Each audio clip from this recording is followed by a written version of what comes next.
Olá pessoal, eu sou o professor Schiavone e nós vamos hoje ver uma revisão de História do Brasil no período colonial aqui no aulalivre.net. Vem comigo! Bom, a grande dificuldade do aluno, via de regra, é entender esse longo período colonial, que começa lá em 1500 e vai até 1822. São 300 e tantos anos de história. É difícil compreender isso? É. Mas hoje nós vamos facilitar então essa tarefa aí para o estudante. Vejamos lá. Primeiro vamos caracterizar esse período rapidamente. O Brasil, durante o período colonial, vai ser um país monocultor, agroexportador e escravista. Ou seja, durante todo esse período, toda a produção brasileira vai ser sempre voltada para o exterior. Certo? Muito bem. Agora, o outro problema, que é um problema sério. Como é que nós vamos encampar e entender esse período tão longo de tempo? Muito bem, o que nós vamos fazer? Vamos primeiro dividir ele em dois períodos, que é a divisão clássica que os historiadores utilizam. Se divide em período pré-colonial, esses primeiros 30 anos da história brasileira, de 1500 a 1530. Por que pré-colonial? Pré-colonial porque durante esses 30 anos, Portugal não se preocupou em ocupar a terra, em colonizar o Brasil.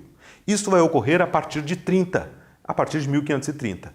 Muito bem, nós sabemos então que esse primeiro período do Brasil, da história brasileira, é o período tranquilo, via de regra os estudantes dominam esse assunto e depois nós vamos explorá-lo um pouquinho. Mas agora, como é que eu vou entender esse período que vai de 30 até 1822? Aí que está a dificuldade. E o segredo para isso, que nós vamos utilizar, é identificar a União Ibérica, que começa em 1580 e vai até 1640. O que é a União Ibérica, afinal de contas? Bom, a União Ibérica é o período em que Portugal passa a pertencer aos domínios de Espanha. O Brasil era uma colônia portuguesa, desde então, desde 1500. A partir de 1580, o rei de Espanha passa a ser também rei de Portugal e ele acaba englobando todo o vasto império colonial português aos seus domínios. Tá certo? E nessa incorporação, evidentemente que o Brasil foi junto. Então, durante 60 anos, o Brasil não é português, o Brasil é espanhol.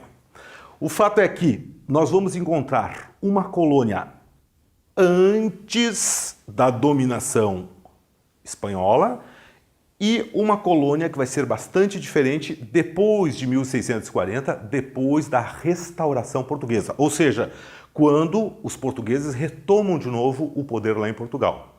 Tá certo? Então, a nossa referência, repetindo, vai ser aqui, ó, entre 1580 e 1640.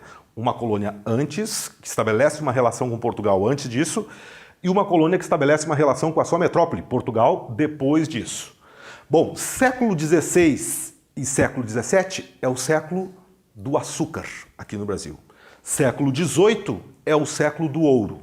Mas isso aí nós vamos ver logo em seguida. Primeiro vamos começar com a primeira fase do período colonial brasileiro.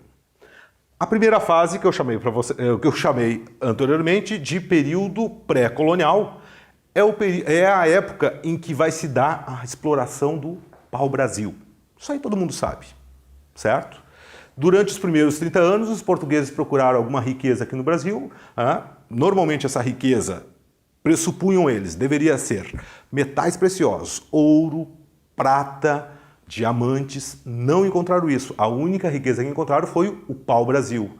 E os portugueses vão se dedicar então à exploração desse pau-brasil aqui. Muito bem, o que eles fazem nesse período? Nesse período, vamos dar uma olhadinha na outra imagem, nós vamos ver. Se estabelecem ao longo da costa brasileira feitorias. Mas o que são feitorias? Feitorias são depósitos de pau-brasil. Quem é que traz esse pau-brasil para essas feitorias? Os indígenas que aqui habitavam. Eles vão ser utilizados como mão de obra. E um detalhe importante que nós não podemos esquecer é que essa mão de obra ela é livre nesse primeiro momento. A partir de 1530, quando os portugueses resolvem ocupar definitivamente o território, a partir desse momento, a relação dos portugueses com o indígena se altera. Como se altera? Os portugueses passam a escravizar os indígenas. Então, também um detalhe importante que nós não podemos esquecer é que a partir de 1530 começa a ocupação do território, começa a colonização, começa a escravidão no Brasil. Via de regra, a gente associa a escravidão com a escravidão africana. Portugal trazendo lá da África escravos para trabalhar na lavoura açucareira. Mas num primeiro momento, nós não podemos esquecer, durante bastante tempo, até o século XVII, a escravidão indígena era bastante utilizada aqui no Brasil. Muito bem, nesse primeiro momento que estamos examinando, período pré-colonial, a relação do indígena é uma relação tranquila ainda com o português. O português estabelece feitorias, os indígenas trazem o pau-brasil para essas feitorias, e eles são pagos com quinquilharias. Essa relação entre trabalho, que é pago com quinquilharias, é o que nós chamamos ali de escampo. Tranquilo, período pré-colonial tranquilo. Vamos avançar. Muito bem. A partir de 32, olha lá, 1530, 1532, se começa a construir a empresa açucareira aqui no Brasil. Então, o século XVI, até metade praticamente do século XVII, até final do século XVII, nós vamos ter a empresa açucareira aqui no Brasil.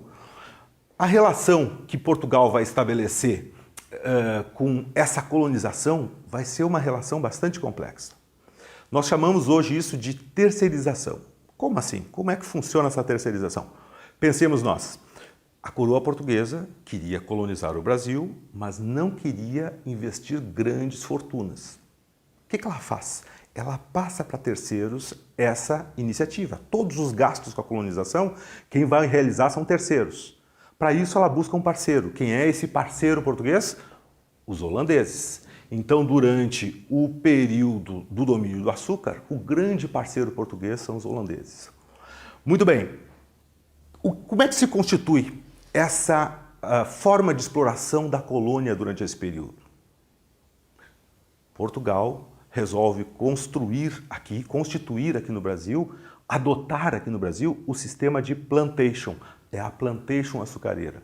Essa plantation açucareira se caracteriza por 4 elementos que todos nós sabemos e não devemos esquecer: latifúndio, monocultura, escravismo e produção, toda ela voltada para exportação. Esses são os 4 elementos que caracterizam a plantation açucareira e que, de algum modo, vão marcar a história do Brasil durante muitos séculos ainda. O Brasil vai ser dominado e ainda hoje há uma presença muito grande do latifúndio aqui no Brasil, o que faz com que a questão das terras, a questão da distribuição, da divisão das terras, do aproveitamento das terras, seja um problema bastante sério e um tema bem polêmico na nossa conjuntura. Ou, enfim, um tema bem polêmico para se estudar ou para se pensar. No século XVI, a capital do Brasil passa a ser Salvador. Lá no século XVIII, há uma alteração nessa capital. A capital passa a ser Rio de Janeiro. Observe que houve uma mudança também da presença ou do grande parceiro português. A partir do século XVIII, o grande parceiro português passa a ser os ingleses. Vejamos nós. A plantation açucareira, aqui nós temos uma imagem famosa do Debré, que via de regra nos vestibulares se cobra ou aparece essa imagem. Nós vemos aqui negros trabalhando num serviço, na realidade moendo cana dentro de casa, numa atividade doméstica, mas isto aqui é o que nós vamos chamar de complexo do engenho, que é o que caracteriza lá a plantation açucareira. A unidade de produção na plantation vai ser o engenho. O engenho se caracteriza pela casa grande, certo? Pela senzala, que aparece aqui do lado, bem pequeno, vocês conseguem ver, e pela presença da igreja e pelo engenho propriamente dito, que era aonde era processada a cana-de-açúcar. Bom, século XVII, século XVI, século XVII é o século do açúcar, produção açucareira. O século XVIII, nós vamos conhecer a atividade da mineração. Essa vai ser a atividade mais importante ao longo de todo esse período. Por que isso está acontecendo? Por que a mineração passa a desempenhar um papel tão importante na história brasileira a partir desse momento? Vejamos nós. O que acontece? Século XVIII é o século da mineração. Mas o que está acontecendo ali? O século XVIII, para a coroa portuguesa, ele representa, e a mineração propriamente dita, representa uma expectativa, na realidade, representa a saída da crise. Pelo menos essa é a expectativa da coroa. Vejamos por quê. 1640, termina a União Ibérica. O que acontece aqui com Portugal? Portugal começa, na realidade, a administrar novamente o país, a Casa de Bragança começa a administrar o país, só que Portugal está passando por uma crise econômica violentíssima. Essa crise se espera que ela vá ser superada quando os holandeses forem expulsos do Brasil, e de fato foram, em 1654. Mas o que aconteceu ali? Os holandeses expulsos do Brasil se instalam nas Antilhas e passam a produzir cana-de-açúcar lá nas Antilhas. Ou seja, a coroa retomou o território de novo, aquela parte mais rica do território, que era o Nordeste açucareiro brasileiro, certo? Só que a crise vai continuar. Por que a crise continua? Porque o açúcar holandês é mais barato que o nosso, é melhor que o nosso e concorre com o nosso. Tá certo? Continua a crise portuguesa. Muito bem, a crise econômica. A coroa continua estimulando ou começa a estimular para que se busque uma nova fonte de riqueza aqui no Brasil. Quem vai se dedicar a essa atividade de busca pelo interior do Brasil, pelo sertão brasileiro dessa nova riqueza, são os bandeirantes. Muito bem, final do século XVII, os bandeirantes encontram lá na Serra das Gerais grandes jazidas de ouro. A partir desse momento, começa a mineração. Final do século XVII, início do século XVIII. E durante todo o século XVIII, a mineração vai ser a atividade econômica mais importante da história brasileira e vai ser a promessa de recuperação de Portugal dessa crise que ele já vem amargando no mínimo por 50 anos. Vamos avançar.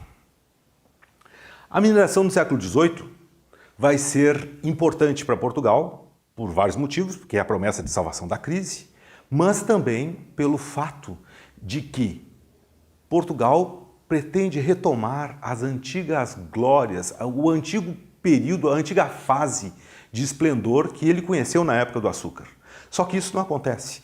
Não acontece porque Portugal possui uma relação muito íntima. Ele trocou de parceiro agora, o novo parceiro português passa a ser a Inglaterra e boa parte do ouro português vai parar nas mãos dos ingleses. Mas aqui no Brasil o que vai acontecer? Aqui no Brasil, esse ouro que se encontra nas Minas Gerais é um ouro que nós vamos chamar de ouro de aluvião, que é um ouro que nós encontramos nas beiras dos rios, nos lagos, às margens dos riachos. É um ouro de fácil extração. Diferentemente do ouro que nós encontramos na América Espanhola, que é um ouro de mina, que tu tem que cavar no fundo da terra, que tu tem que cavar na crosta terrestre, que tu tem que entrar dentro da montanha para extrair esse ouro, aqui no Brasil não. Aqui no Brasil o ouro está ali, à flor da terra. É só se abaixar e pegar esse ouro. Por esse motivo, a região das Minas vai atrair uma quantidade imensa de pessoas para explorar esse ouro ali. Nós vamos ter lá nas Minas dois tipos de exploração desse ouro. Um tipo, que é o mais comum, que é a faiscação, e um outro tipo, que é mais raro, mas mais lucrativo, que é a lavra. A diferença entre a lavra e a faiscação é o fato de que, na lavra, o lavrador ele vai precisar de um grande número, ele vai investir muito capital para poder extrair uma grande quantidade de ouro. Então ele contrata um grande número de escravos, ele se utiliza de um maquinário mais moderno para poder extrair esse ouro, enquanto a faiscação é o indivíduo sozinho, ele mais um escravo, ele mais um filho, que se dedicam a essa atividade. É uma atividade que dá pouco retorno, pouco lucro, mas ela é mais numerosa. Evidentemente que a coroa vai preferir que os lavradores se dediquem mais a essa atividade. E por isso vai surgir alguns conflitos ali na região por conta dessa preferência da coroa. Muito bem, a atividade mineradora vai ser importante para a história brasileira porque justamente na região das Minas vai surgir uma quantidade enorme de cidades. Cidades que funcionam de um modo muito diferente das cidades que nós temos no litoral.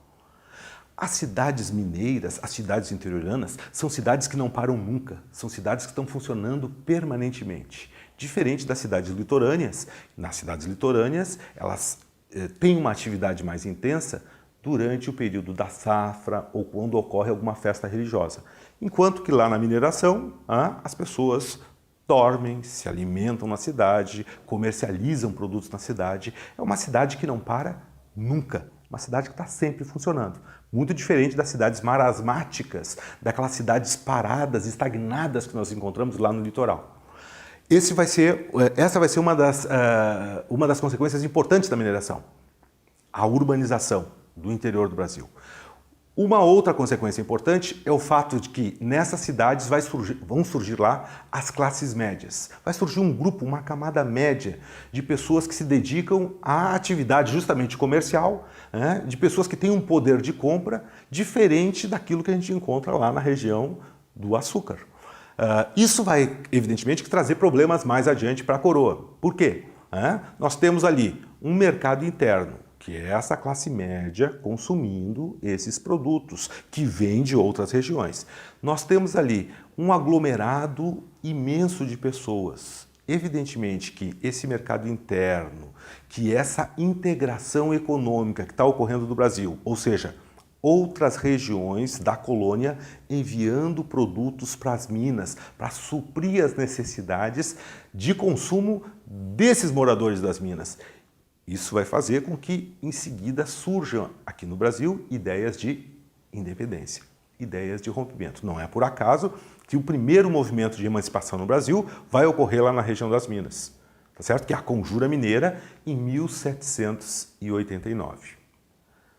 Uma das motivações dessa Conjura Mineira, a mais importante talvez, é que ela estava programada para ocorrer quando o governo decretasse a derrama.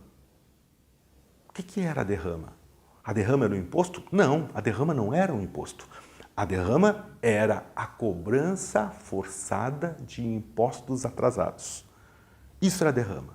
Como assim? Bom, a derrama foi instituída durante o governo Pombalino, em 1750 e 1777. Esse período, entre 1750 e 77, é o período do governo Pombal.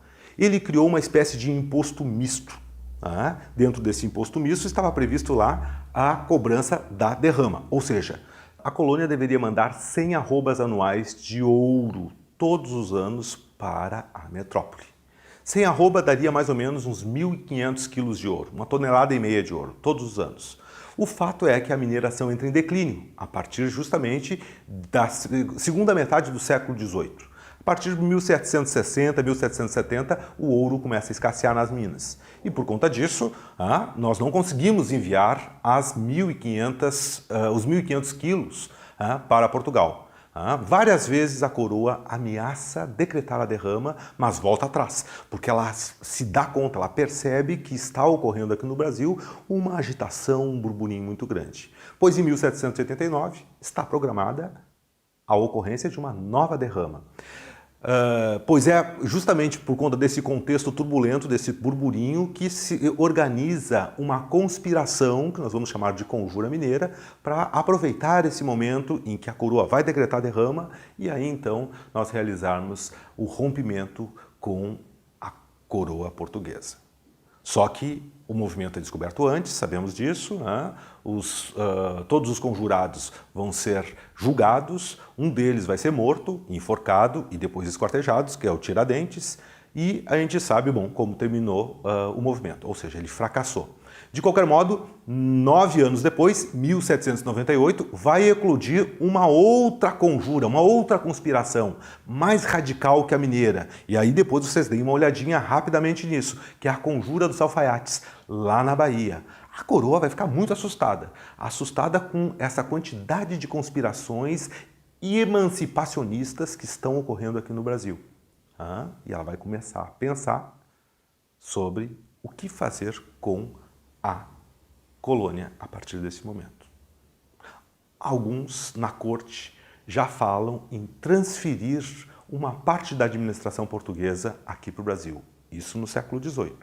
Isso de fato vai ocorrer logo no início do XIX, mas por outros fatores, por motivo de força maior, por uma outra conjuntura que se alterou lá na Europa. Isso nós veremos depois, na nossa próxima aula. Bom, vamos dar uma examinada agora na estrutura de administração que os portugueses montaram lá no início da colonização, lá em 1530. Essa estrutura ela ainda está funcionando, aí estamos no século XVIII e ela ainda existe. Vamos ver. Olha lá, os portugueses se apossam de um território bastante grande, certo? Essa colônia aqui na América, que é a colônia portuguesa ou a América portuguesa, tem que ser administrada de alguma forma. O que eles fazem? Eles dividem, então, o território em capitanias, que são faixas de terra que iniciam no litoral e vão até o tratado, até o meridiano de Tordesilhas. Muito bem, as capitanias hereditárias, ou esse modelo de administração, fracassa. O objetivo maior do governo era justamente que se centralizasse o poder de alguma forma, se colonizasse, se promovesse a colonização e a ocupação do território a partir dos capitães donatários e a partir das capitanias hereditárias. Não funcionou. O governo português, a coroa portuguesa, estabelece então, muda o sistema, cria os governos gerais. Esse governo geral, em 1548, ele tem a função justamente de centralizar o poder aqui. O governo geral também fracassa nesse seu objetivo. Por que fracassa? Por que as capitanias fracassaram? Por que o governo geral fracassou? Por um motivo bastante simples. Havia um terceiro foco de poder que era muito mais forte que o dos capitães donatários ou até mesmo dos governos gerais, que são as câmaras municipais. Nas câmaras municipais, nós encontramos lá a figura do homem bom. O que é o homem bom? O homem bom é um latifundiário, um dono de terras, dono de escravos e que administra, na realidade, a localidade. Cada cidade, cada vila tem uma câmara municipal que é responsável por administrar uma determinada região. São as câmaras municipais os verdadeiros focos e centros de poder no período colonial. Então, revisando, nós temos três estruturas políticas, três estruturas administrativas que se sobrepõem no tempo aqui durante o período colonial. As capitanias hereditárias, os governos gerais e as câmaras municipais. Vamos ver agora, mais um pouquinho, vamos avançar, que sociedade é essa que se formou aí no período colonial brasileiro. A sociedade brasileira, no período colonial, ela vai ser uma sociedade rural, patriarcal e hierárquica. O que significa isso? Que toda a atividade, praticamente toda a vida estava organizada no campo, na zona rural. O que é essa sociedade patriarcal? Essa sociedade patriarcal significa que o senhor, o patriarca, o senhor de engenho, o dono de terras, o homem, o sexo masculino tem um poder muito grande sobre quem? Poder de vida e morte o patriarca tem. Sobre a mulher, sobre os filhos, sobre os seus escravos, sobre os seus dependentes e até mesmo sobre a vizinhança. Esse é o largo e amplo poder que o patriarca goza no período colonial. Por isso nós chamamos a sociedade de sociedade patriarcal. Nós dizemos também que essa sociedade é uma sociedade hierárquica. Por que ela é hierárquica? Porque há pouca mobilidade social. Tu nasce lá na ponta da pirâmide, como um aristocrata, como um senhor de engenho, como um dono de terras, tu nunca vai descer lá para a condição de escravo. Do mesmo modo como nós não vamos encontrar um escravo que vá ascender à condição de senhor. A mobilidade é muito pequena. Entre os senhores e os escravos, nós temos um grupo ali que nós podemos chamar de grupo intermediário, que não chega a constituir uma classe social. É um grupo intermediário, um grupo de pessoas que são dependentes normalmente do senhor de engenho, dependente dos senhores, composta por homens brancos, composta pelos apadrinhados, pelos apaniguados desse senhor, mas que são muito dependentes do ponto de vista econômico, do ponto de vista político desse senhor. Não tem. Por isso que nós chamamos a sociedade, então, de uma sociedade hierárquica. Essa sociedade hierárquica, com pouca mobilidade social, ela de alguma forma, ela vai marcar muito a sociedade brasileira até os dias de hoje. Muito bem, vamos dar uma examinada em algumas imagens para a gente justamente ver. Vejamos aqui, o senhor de engenho, ou os senhores, o homem branco nesse período, ele sequer se dignava a pisar no chão. Nós vemos aqui escravos conduzindo um senhor para algum lugar. Ele está vindo de algum lugar, indo para outro, vindo da Câmara, indo para a sua casa ou indo para a Câmara Municipal. Não pisa, homem branco não pisa no chão. Então, pessoal, eu vou mostrar agora para vocês algumas imagens que são recorrentes nas provas de vestibular e do Enem, que caracterizam, então, a sociedade patriarcal, essa sociedade hierárquica, essa sociedade rural do período colonial brasileiro. Bom, pessoal, ficamos por aqui então e nos vemos no nosso próximo encontro no aulalivre.net. Até mais! Siga o aulalivre.net nas redes sociais e fique por dentro de tudo o que acontece em nossos cursos: YouTube, Twitter e Facebook. aulalivre.net, seu portal de cursos grátis.